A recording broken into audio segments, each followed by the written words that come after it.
Fashion designing and garment technology കോഴ്സിലേക്ക് ഈ അധ്യയന വർഷത്തേക്കുള്ള അഡ്മിഷൻ ആരംഭിച്ചിരിക്കുന്നു. Oxford school of fashion designing centre, Khadeeja building, Nilambur road, Wandoor.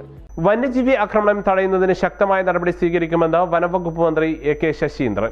കടുവ ആക്രമണത്തിൽ കൊല്ലപ്പെട്ട കലാമൂലയിലെ ഗഫൂർ അലിയുടെ വീട് സന്ദർശിക്കാനെത്തിയതായിരുന്നു മന്ത്രി. വന്യജീവി ആക്രമണം തടയുന്നതിന് നിലമ്പൂർ ഉപതെരഞ്ഞെടുപ്പിന് ശേഷം വനം വന്യജീവി വിഷയവുമായി ബന്ധപ്പെട്ട് കൂടിയാലോചിച്ച് ഉചിതമായ തീരുമാനമെടുക്കുമെന്ന് വനം വകുപ്പ് മന്ത്രി എ.കെ. ശശീന്ദ്രൻ പറഞ്ഞു. കുറെ കൂടി കാര്യക്ഷമമായ പ്രവർത്തനം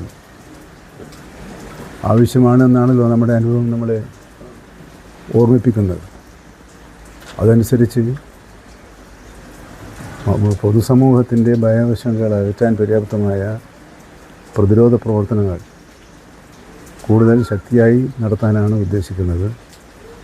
19-ാം തീയതി തെരഞ്ഞെടുപ്പ് അവസാനിച്ചു കഴിഞ്ഞാൽ അത് സംബന്ധിച്ച് കൂടിയാലോചന ഉന്നതതല തലത്തിൽ നടത്താനാണ് ഇപ്പോൾ ഉദ്ദേശിക്കുന്നത്. ഇവരുടെ ജോലിയുടെ കാര്യവും അതിന് പ്രശ്നമുണ്ടാവില്ല. പൊതുജനങ്ങളുടെ സുരക്ഷയ്ക്കും ഭീതി അകറ്റുന്നതിനുമായി കൂടുതൽ ശക്തമായ നടപടികൾ ഗവൺമെന്റിന്റെ ഭാഗത്തുനിന്നുണ്ടാകുമെന്നും മന്ത്രി പറഞ്ഞു. ഗഫൂർ അലിയുടെ ഭാര്യയ്ക്ക് ജോലി നൽകുന്ന കാര്യവും തീരുമാനമായിട്ടുണ്ടെന്നും മന്ത്രി പറഞ്ഞു. ഡിഎഫ്ഒയുമായി അദ്ദേഹം ഫോണിൽ സംസാരിക്കുകയും ചെയ്തു. നിലമ്പൂർ LDF സ്ഥാനാർത്ഥി എം സ്വരാജിന്റെ തെരഞ്ഞെടുപ്പ് പ്രചരണത്തിന് വേണ്ടി നിലമ്പൂരിലെത്തിയതായിരുന്നു മന്ത്രി. ഇതിനിടയിലാണ് അദ്ദേഹം കല്ലാമൂലയിലെത്തിയത്. ഗഫൂർ അലിയുടെ മക്കളുമായും സഹോദരനുമായും അദ്ദേഹം സംസാരിച്ചു.